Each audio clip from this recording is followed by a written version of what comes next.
భక్తివన్న ప్రేక్షకులకి శుభోదయం.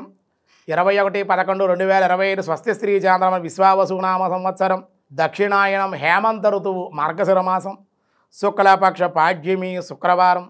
పాడ్యమి మధ్యాహ్నం 12:45, అనురాధ నక్షత్రం మధ్యాహ్నం 1:02 వరకు, వర్జం రాత్రి 7:32 8:58 వరకు, దుర్ముహూర్తాలు ఉదయం 8:25 9:10 వరకు, మళ్ళీ మధ్యాహ్నం 12:08 12:52 వరకు, సూర్యోదయం 6:12, సూర్యాస్తమయం 5:20, అమృతగడి తెల్లవారుజామున 5:48 నుండి ఉదయం 6:25 వరకు, రాహుకాలం ఉదయం 10:30 12 వరకు రాహుకాలం, శుభ సమయం ఉదయం 6 గంటల నుండి 7 గంటల వరకు శుభకాలం, మధ్యాహ్నం 3 గంటల నుండి 4 గంటల వరకు శుభకాలం, అతిగండ యోగం ఉదయం 10:48, భవ మధ్యాహ్నం 12:45, బాలువ రాత్రి 1:45.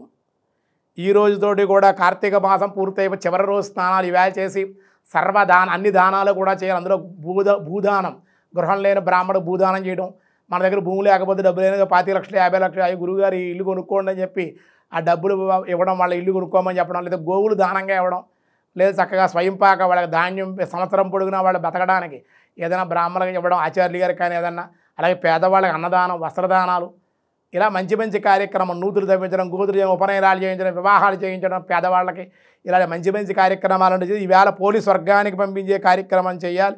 దాంతో ఈరోజు పోలీసు వర్గాన్ని వ్రత కథ అది చెప్పుకొని, కాయేన వాచ మనసేంద్రియేన బుద్ధ్యాత్మనా ప్రకృతే స్వభావాత్ కరోమి యజ్జ సకలం పరస్మై నారాయణాయ సమర్పయామి అని కార్తీక దామోదర తులసీదాత్రి సమేత కార్తీక దామోదర పాదారవిందార్పణమస్తు అంటూ అక్షతలో నీళ్ళ చక్కలో విడిచిపెట్టి కార్తీక వ్రతాన్ని పరిసమాప్తి చేయాలి ఈవేళ నుంచి కూడా.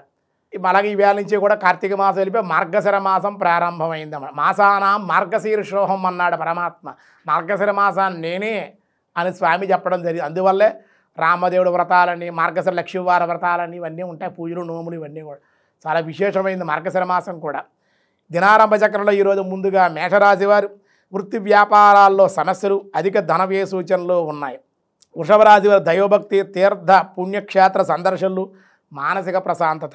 మిథున రాశి వారి బంధుమిత్రుల సంగమము, దేవాలయ దర్శనాలు, సంబంధిత కార్యాల్లో కూడా పాల్గొనే అవకాశం. కర్కాటక రాశి వారి నూతన ఉద్యోగ లాభాలు, వృత్తి యందు అభివృద్ధి.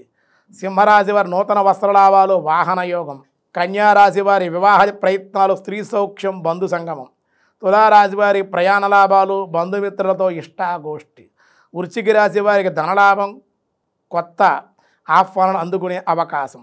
ధనస్సు రాశి వారికి ధనము, అలాగే వస్తులాభాలు, విదేశీ ప్రయాణ లాభాలు ఉన్నాయి. మకర రాశి వారి కుటుంబంలో అనారోగ్యత, అధిక ఖర్చులు. కుంభరాశి వారికి భూలాభాలు, నూతనమైన గృహ నిర్మాణ ప్రయత్నాలు కలిసి వచ్చే అవకాశం. మీనరాశి వారి ధనం విషయంలో అనుకోని అపార్థాలు, నష్టము, రావలసిన ధనం అందకపోవడంలో విచారం ఉండే అవకాశం ఉంది.